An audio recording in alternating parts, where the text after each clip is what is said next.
Guys कैसे हैं आप लोग। उम्मीद करता हूँ सब बढ़िया होंगे। सो गाइस इन्वेस्टर प्राइड के एक ब्रांड न्यू वीडियो में आप लोगों का फिर से स्वागत है। एंड गाइस आज की वीडियो में हम लोग बात करने वाले हैं एक ऐसे टॉपिक पे जो कि किसी भी चैनल पे आपको बहुत रेयरली ही मिलेगा इस तरीके का टॉपिक। और गाइस ये बहुत ही इंपॉर्टेंट टॉपिक है। अगर आप एक म्यूचुअल फंड इन्वेस्टर है तो आपको ये भी जानना जरूरी है कि कौन कौन से म्यूचुअल फंड स्कीम है जिसमें आपको पैसे बिल्कुल भी नहीं लगाना चाहिए, नहीं तो आपके पैसे बर्बाद हो जाएंगे। उस स्कीम में आपको भूल के भी पैसे नहीं लगाने, नहीं तो आपके सारे पैसे डूब जाएंगे या फिर कहीं ना कहीं आपको नुकसान होगा। तो वैसे म्यूचुअल फंड के बारे में मैं बात करने वाला हूँ आज के इस वीडियो में। बेसिकली गाइस मैं कैटेगरी के बारे में बात करूंगा और मैं आपको एग्जांपल भी दे सकता हूँ वहां पे, तो आपको वहां से समझ लेना है कि उस तरीके के म्यूचुअल फंड में इन्वेस्ट नहीं करना है और क्यों नहीं करना है, ये रीजन भी मैं बताऊंगा आपको। और गाइस वहां पे मैं आपको एग्जांपल देके भी समझाने वाला हूँ आज के इस वीडियो में। तो इसीलिए गाइस आज का वीडियो बहुत ही ज्यादा इंपॉर्टेंट है, तो वीडियो को स्किप बिल्कुल भी नहीं करना है। आपको सारे के सारी वीडियो को एकदम अच्छे से देखना है और चाहे तो आप पेन एंड पेपर लेके अपना नोट भी बना सकते हैं, क्योंकि जितने भी पॉइंट मैं डिस्कस करूंगा सारे पॉइंट बहुत ही ज्यादा इंपॉर्टेंट है एक म्यूचुअल फंड इन्वेस्टर के लिए। तो चलिए गाइस स्टार्ट करते हैं अपना आज का video. But guys video start करने से पहले फटाफट कर दीजिए वीडियो को लाइक, क्योंकि गाइस आपका एक लाइक काफी ज्यादा मोटिवेट करता है। प्लस चैनल अभी तक आपने सब्सक्राइब नहीं किया है देन प्लीज सब्सक्राइब कीजिए चैनल को एंड साथ के साथ नोटिफिकेशन बेल ऑन करके ऑल पे जरूर क्लिक कर लीजिएगा, ताकि जब भी मैं वीडियो डालूंगा इस चैनल पर सारे वीडियो का नोटिफिकेशन आपको मिल जाएगा। तो चलिए गाइस स्टार्ट करते हैं अपना आज का वीडियो। और मैं बात करने वाला हूं सबसे पहला कैटेगरी ऑफ म्यूचुअल फंड जिसमें आपको बिल्कुल भी पैसे इन्वेस्ट नहीं करना है। और गाइस वो कैटेगरी है आपका बैलेंस एडवांटेज फंड या फिर जिसको हाइब्रिड फंड के नाम से भी जाना जाता है। तो ऐसे फंड में गाइस आपको बिल्कुल भी इन्वेस्ट नहीं करना है, क्योंकि गाइस यहाँ पे होता क्या है कि जो फंड हाउस है या फिर जो फंड मैनेजर है बेसिकली वो ना आपको एक्सपेंस रेशियो हाई चार्ज कर लेता है, जो कि एज इक्विवेलेंट टू आपका इक्विटी म्यूचुअल फंड ही होता है। लेकिन यहाँ पे इक्विटी के नाम में वो लोग सिर्फ और सिर्फ आपका 50-60% इन्वेस्ट करता है इक्विटी में, लेकिन बाकी के जो पैसे है वो डेट में इन्वेस्ट कर देता है। बट गाइस जैसे मैंने आपको बताया कि इस तरीके का फंड का जो एक्सपेंस रेशियो होता है वो as equivalent to equity fund ही होता है और आपको रिटर्न भी नहीं मिलता है इक्विटी फंड की तरह, लेकिन आपको एक्सपेंस रेशियो हाई पे करना पड़ जाता है। तो इसीलिए गाइस हमेशा ये एडवाइस रहता है कि आपको ऐसे फंड में बिल्कुल भी इन्वेस्ट नहीं करना है। गाइस अगर आपको लगता है कि भाई डेट फंड में इन्वेस्ट करना है तो इससे अच्छा है कि आप एक प्रॉपर एफडी ओपन कर ले और एफडी में पैसा इन्वेस्ट करें, वो ज्यादा बेटर है instead of investing in hybrid fund या फिर बैलेंस एडवांटेज फंड। और बाकी के जो पैसे है उसको आप इक्विटी में इन्वेस्ट करें, यानी कि जो प्योर इक्विटी फंड है वैसे में ही इन्वेस्ट करना ज्यादा बेटर रहेगा आपके लिए। तो इसीलिए आपको बैलेंस एडवांटेज फंड या फिर जो हाइब्रिड फंड है उसमें कभी भी इन्वेस्ट नहीं करना चाहिए। तो ये तो बात रही आपका बैलेंस एडवांटेज फंड या फिर हाइब्रिड फंड का।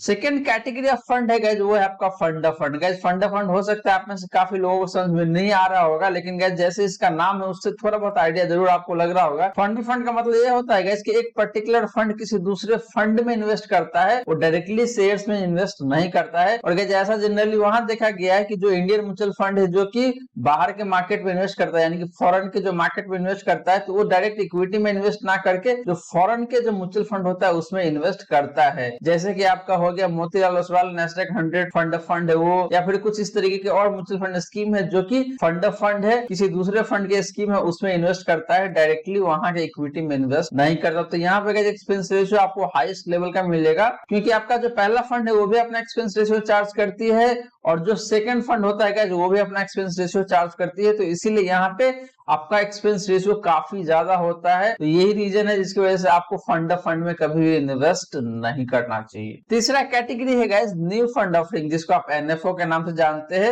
एनएफओ में भी आपको बिल्कुल इन्वेस्ट नहीं करना चाहिए अनटिल एंड अनलेस वो बिल्कुल ही नए तरीके का फंड है, उस तरीके का फंड आपको मार्केट में अवेलेबल ना हो, तभी आपको एनएफओ में इन्वेस्ट करना चाहिए। नहीं तो गाइस अगर कोई एग्जिस्टिंग फंड ऑलरेडी मार्केट में है और उसी तरीके का एनएफओ आ रहा है तो उसमें इन्वेस्ट करने का कोई लॉजिक नहीं बनता है। इससे बेटर तो यह है गाइस कि जो फंड ऑलरेडी मार्केट में एग्जिस्ट करता है, जिसका ट्रैक रिकॉर्ड अच्छा है, तो आप वैसे फंड में इन्वेस्ट करें, ना कि उसी तरीके का कोई एनएफओ आ रहा है उसमें इन्वेस्ट करें, क्योंकि वो फंड अभी अभी आने वाला है। आगे चल के वो फंड कैसा करेगी, मतलब परफॉर्मेंस कैसा रहेगा नहीं रहेगा, फंड मैनेजर कैसा है, नया है पुराना एक्सपीरियंस फंड मैनेजर है या नहीं है, सारी बातों को आपको ध्यान में रखना पड़ता है। तो इसीलिए गाइस आपको एनएफओ में इन्वेस्ट नहीं करना चाहिए अनटिल अनलेस कि वो बिल्कुल नए तरीके का एनएफओ हो। Fourth category of mutual fund है गाइस वो है आपका रेगुलर स्कीम। जी हाँ, हाँ दोस्तों, आपने बिल्कुल सही सुना। आप में से बहुत सारे लोग ऐसे हैं जो कि रेगुलर स्कीम में पैसे लगा रखे गए। मैं अभी भी अगर मैं बात करूं तो अगर 100% म्यूचुअल फंड में इन्वेस्ट करता है तो उसमें से आप देखेंगे कि मोटा मोटी 70 to 75% लोग ऐसे जो कि रेगुलर स्कीम में इन्वेस्ट करता है, वो डायरेक्ट स्कीम में इन्वेस्ट नहीं करता, क्योंकि काफी लोगों को तो पता ही नहीं कि भाई कैसे इन्वेस्ट किया जाता है, तो वो डिस्ट्रीब्यूटर के थ्रू ही इन्वेस्ट करता है। और डिस्ट्रीब्यूटर आपको हमेशा रेगुलर स्कीम ही सजेस्ट करता है इन्वेस्ट करने के लिए, क्योंकि उसका कमीशन वहीं पे बनता है। तो जो रेगुलर स्कीम होता है गाइस, वो कमीशन लोडेड स्कीम होता है, तो उसमें आपको कभी इन्वेस्ट नहीं करना चाहिए, क्योंकि गाइस वहां पे मोटा मोटी 1 से 1.5% आपको एक्स्ट्रा कमीशन पे करना पड़ जाता है डिस्ट्रीब्यूटर को। इसकी वजह से देखिए गाइस, तो आपका जो नेट रिटर्न है बेसिकली 1 से 1.5% कम आता है। गाइस आपकी जानकारी के लिए बता दूं कि 1 से 1.5% आपको हो सकता है कम लगता हो,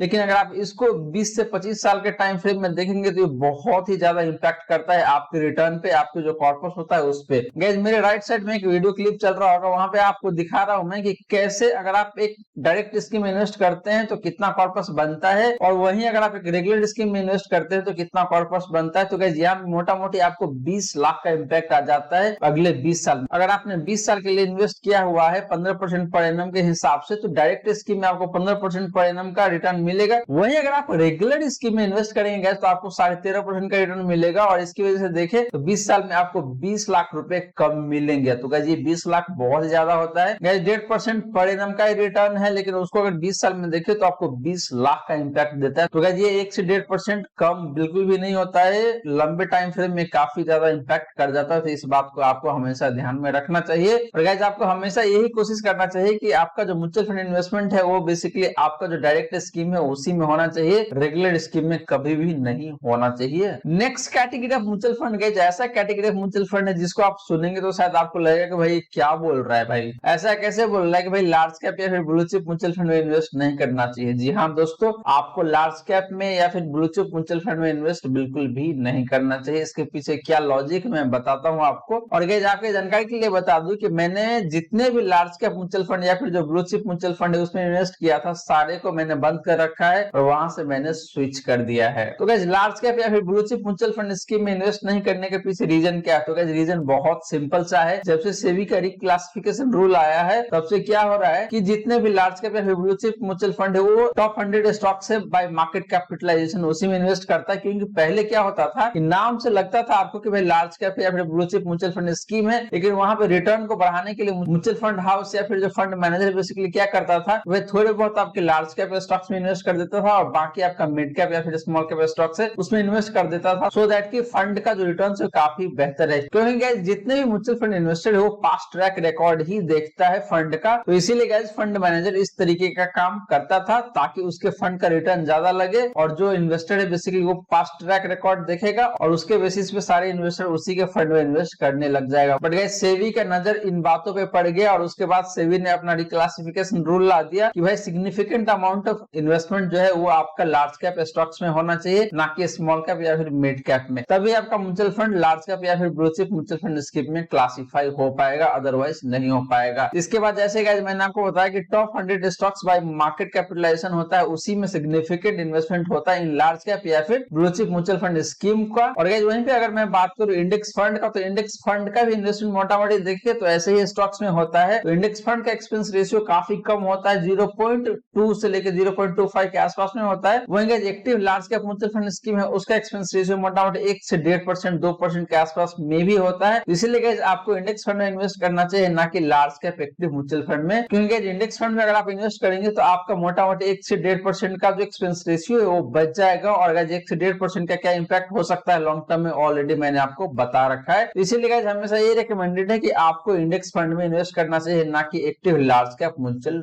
फंड में। Next category of mutual fund है गाइस आपका मिड कैप। जी हाँ दोस्तों, आपको मिड कैप में भी इन्वेस्ट नहीं करना चाहिए। इससे बेटर आप एक large and mid cap category जो म्यूचुअल फंड है उसमें इन्वेस्ट कर लीजिए, वो ज्यादा बेटर रहेगा। क्योंकि गाइस यहाँ पे क्या है कि जो large cap mutual fund scheme है उसमें 100 स्टॉक्स में इन्वेस्ट करने के लिए अलाउ होता है, और जो मिड कैप होता है उसमें नेक्स्ट 150 स्टॉक्स होता है उसमें इन्वेस्ट करने के लिए अलाउ होता है। तो गाइस लार्ज कैप में जो फंड मैनेजर है सिर्फ 100 स्टॉक में इन्वेस्ट कर सकता है, और गाइस मिड कैप कैटेगरी में सिर्फ नेक्स्ट 150 स्टॉक्स है उसमें ही इन्वेस्ट कर पाता है फंड मैनेजर। इसीलिए गाइस आपको हमेशा हमेशा ये रिकमेंड किया जाता है कि आप ना तो large cap active mutual fund में इन्वेस्ट करें और ना ही मिड कैप में। इसके बदले आप एक large and mid cap category जो म्यूचुअल फंड है उसमें इन्वेस्ट कर ले, क्योंकि यहाँ पे जो स्कोप ऑफ इन्वेस्टमेंट वो काफी वाइड हो जाता है, क्योंकि आपको टॉप 100 स्टॉक्स भी मिल जाता है और नेक्स्ट 150 स्टॉक्स भी मिल जाता है इन्वेस्ट करने के लिए। तो फंड मैनेजर के पास देखे तो टोटल 250 स्टॉक्स इन्वेस्ट करने के लिए अवेलेबल हो जाता है। तो यहाँ पे देखे गए तो काफी अच्छा खासा स्कोप हो जाता है इन्वेस्टमेंट के लिए for a particular fund manager. इसीलिए जैसे मैंने आपको बताया कि आपको हमेशा ये रिकमेंड किया जाता है कि आपको large and mid cap category के म्यूचुअल फंड में इन्वेस्ट करना चाहिए, ना कि large cap mutual fund and आपका मिड कैप म्यूचुअल फंड, क्योंकि यहाँ पे देखे तो आपका नंबर ऑफ फंड भी बढ़ जाता है लेकिन काम देखे तो मोटा मोटी उतना ही हो रहा है। इसीलिए एडवाइजेबल ये रहता है कि आपको एक large and mid cap category mutual fund है उसमें इन्वेस्ट करना चाहिए, क्योंकि यहाँ से आपका नंबर ऑफ फंड भी कम हो जाएगा टोटल पोर्टफोलियो का, और जिसकी वजह से आपके लिए काफी आसान हो जाएगा अपने म्यूचुअल फंड पोर्टफोलियो को ट्रैक करने के लिए। तो गाइस यही रीजन है जिसकी वजह से आपको लार्ज कैप या फिर जो मिड कैप म्यूचुअल फंड है उसमें इन्वेस्ट नहीं करना चाहिए।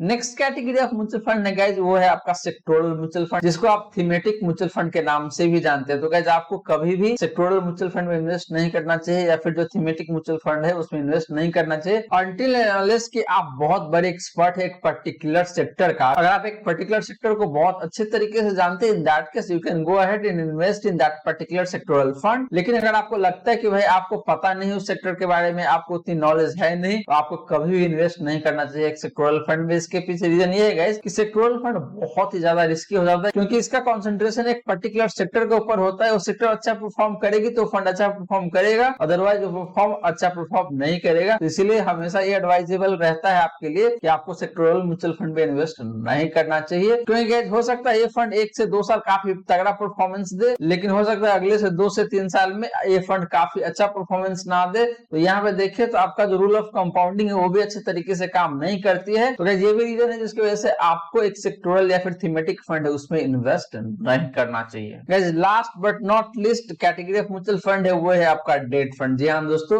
आपको डेट फंड में कभी भी इन्वेस्ट नहीं करना चाहिए, क्योंकि गाइस डेट फंड भी अपने आप में काफी ज्यादा रिस्की होता है। अगर आपको डेट मार्केट के बारे में काफी अच्छे से पता नहीं है, नॉलेज नहीं है, इन दैट केस गाइस आपको कभी सजेस्ट नहीं किया जाता है कि आप एक डेट फंड में इन्वेस्ट करें, क्योंकि गाइस ये काफी रिस्की फंड होता है डेट फंड भी, क्योंकि गाइस डेट मार्केट में भी देखो तरह तरीके का रिस्क होता है जो मेरे और आप जैसे लोगों है उनको पता ही नहीं होता है। तो गाइस ये तो पहला रीजन है जिसकी वजह से आपको डेट फंड में इन्वेस्ट नहीं करना चाहिए। दूसरा रीजन ये है गाइस कि डेट फंड का रिटर्न्स भी उतना अच्छा नहीं होता है और वहां पे एक्सपेंस रेशियो आपको हाई चार्ज किया जाता है फंड मैनेजर के द्वारा या फिर जो फंड हाउस है उसके द्वारा। तो ये भी रीजन है जिसकी वजह से आपको डेट फंड में इन्वेस्ट नहीं करना चाहिए। अगर आपको डेट फंड में इन्वेस्ट ही करना है तो आपको ऐसे फंड में इन्वेस्ट करना चाहिए जो कि अल्ट्रा शॉर्ट टर्म फंड्स होता है या फिर जो लिक्विड फंड्स होता है वैसे फंड में इन्वेस्ट करना चाहिए आपको। इसके अलावा किसी भी डेट फंड में इन्वेस्ट नहीं करना चाहिए। तो गाइस ये 8 कैटेगरी ऑफ म्यूचुअल फंड है जिसके बारे में मैंने आपको बताया यहाँ पे, और ऐसे म्यूचुअल फंड में आपको कभी इन्वेस्ट नहीं करना चाहिए। जैसे मैंने आपको बताया कि आपको डिफरेंट अल्टरनेटिव सिलेक्ट करना है और वहां पे जाके इन्वेस्ट करना है, ना कि इन 8 के 8 category of mutual fund scheme में। जी हाँ दोस्तों, आपको ऐसे म्यूचुअल फंड में कभी भी इन्वेस्ट नहीं करना चाहिए, तभी आपका जो पोर्टफोलियो है काफी बैलेंस रहेगा और काफी अच्छा परफॉर्मेंस देगा। और आपको गाइस लार्ज कैप में तो बिल्कुल भी नहीं इन्वेस्ट करना है, क्योंकि guys active large cap mutual fund and index fund में अब तो कुछ डिफरेंस है ही नहीं। तो गाइस आपके लिए बेटर ये रहेगा कि large cap active mutual fund में इन्वेस्ट ना करके आप एक इंडेक्स फंड के साथ जाए, क्योंकि वहां पे एक्सपेंस रेशियो आपको कम पे करना पड़ेगा। और लॉन्ग टर्म में गाइस हमेशा ये देखा गया है कि इंडेक्स को कभी भी एक एक्टिव म्यूचुअल फंड ने बीट नहीं किया है। जी हाँ दोस्तों, आपने बिल्कुल सही सुना, लॉन्ग टर्म में हमेशा इंडेक्स ने बेटर परफॉर्म किया है in comparison with active mutual fund. तो गाइस आशा करता हूँ जितने भी बातें मैंने बताने की कोशिश किया है सारी की सारी बातें आपको समझ में आ गया होगा। अगर आपके मन में कोई डाउट है, कोई क्वेश्चन है, then you can definitely ask your question in the comment section. I will definitely reply to your question. And guys अगर आपको वीडियो अच्छी लगी हो, मैं जो काम कर रहा हूँ, जो कंटेंट है यहाँ पे कंटेंट आपको अच्छा लग रहा है, तो वीडियो को लाइक करके मोटिवेट जरूर करें। एंड चैनल अभी तक आपने सब्सक्राइब नहीं किया, then please do subscribe the channel guys. And साथ के साथ नोटिफिकेशन बेल ऑन करके ऑल पे क्लिक कर लीजिएगा, ताकि जब भी मैं इस तरीके का वीडियो डालूंगा इस चैनल पे सारे वीडियो का नोटिफिकेशन आपको मिल जाएगा। So guys thank you so much for watching this video. मिलते हैं अगले वीडियो में। जय हिंद, जय भारत।